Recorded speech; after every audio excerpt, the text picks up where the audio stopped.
among the 4 Gospels, sa 4 na ebanghelyo na nakasulat tungkol sa kay Jesucristo, isa lang, yung 4th Gospel.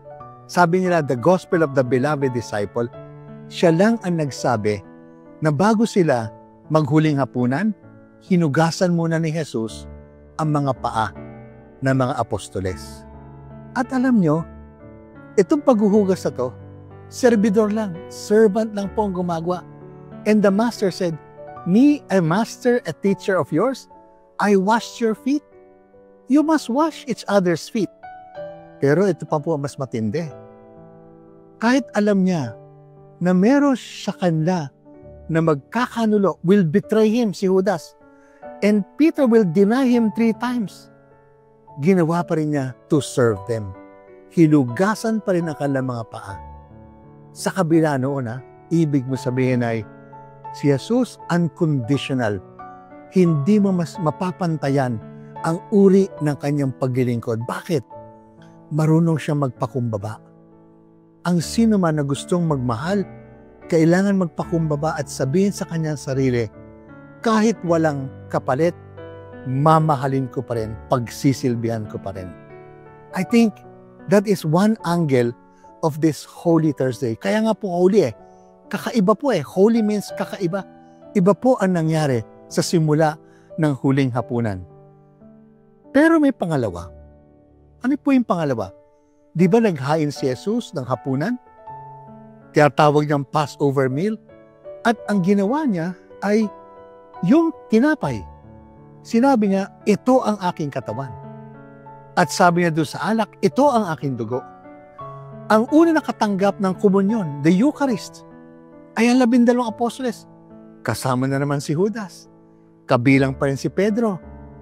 At yung 10 na ayon kay San Juan, sa kanyang ebanghelyo, hindi mo matatagpuan sa Kalbaryo.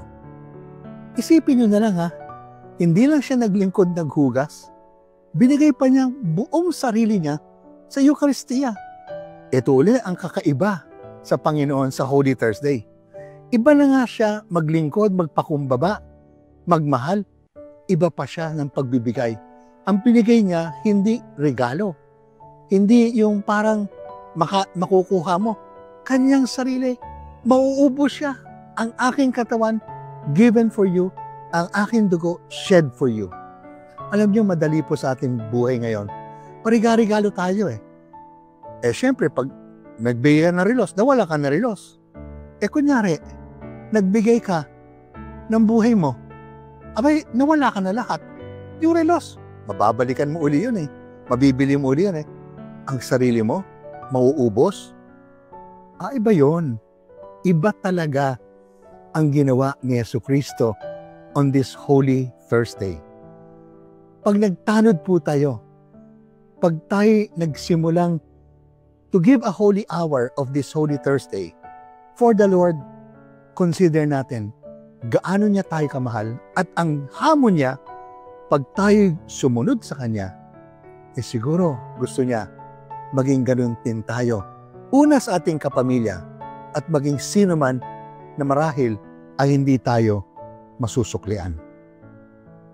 I'm May Ferreros. I'm a mother of 2. I'm a widow, and I've been taking care of a parent, who's my mom, who's been suffering for Alzheimer for so many years.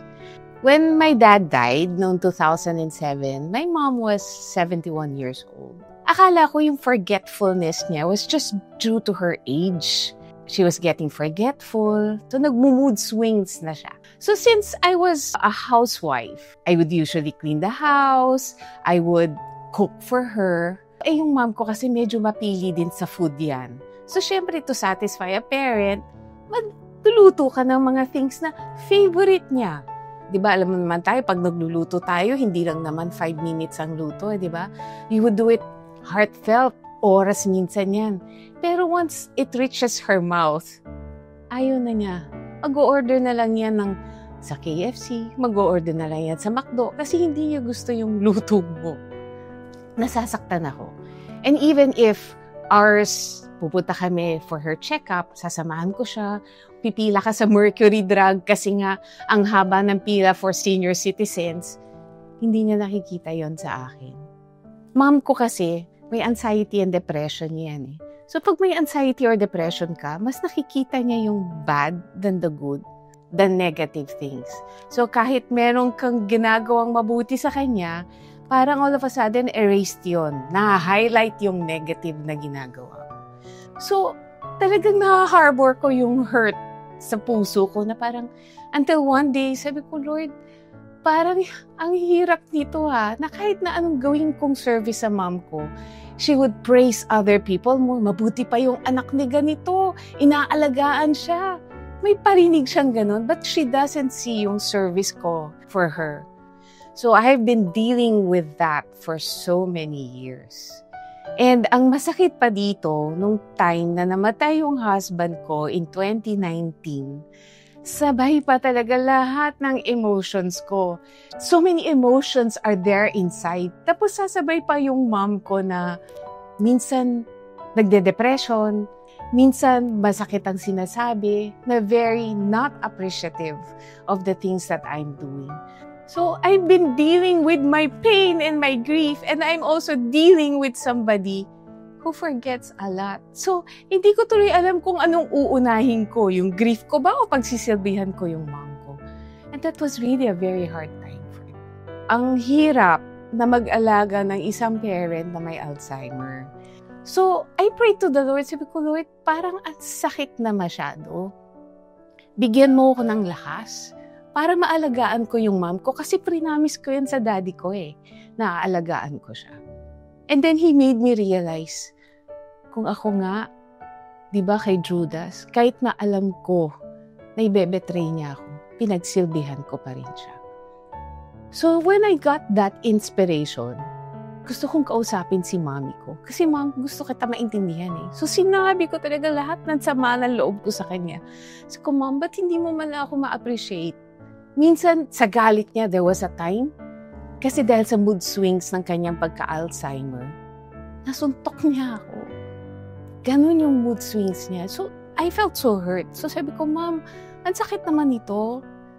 Pinagsisibihan kita, pero ano yung nagaganti mo sa akin? Sinusuntok mo ako? Nagagalit ka sa akin? Nagko-complain ka? Alam mo, sinabi niya sa akin, alam mo, ayaw ko rin naman yung nangyayari sa akin. Hindi ko makontrol yung galit. And at that moment, sabi ko sa sarili ko, Lord, hindi ang mami ko ang kalaban ko. Ang kalaban ko yung sakit niya.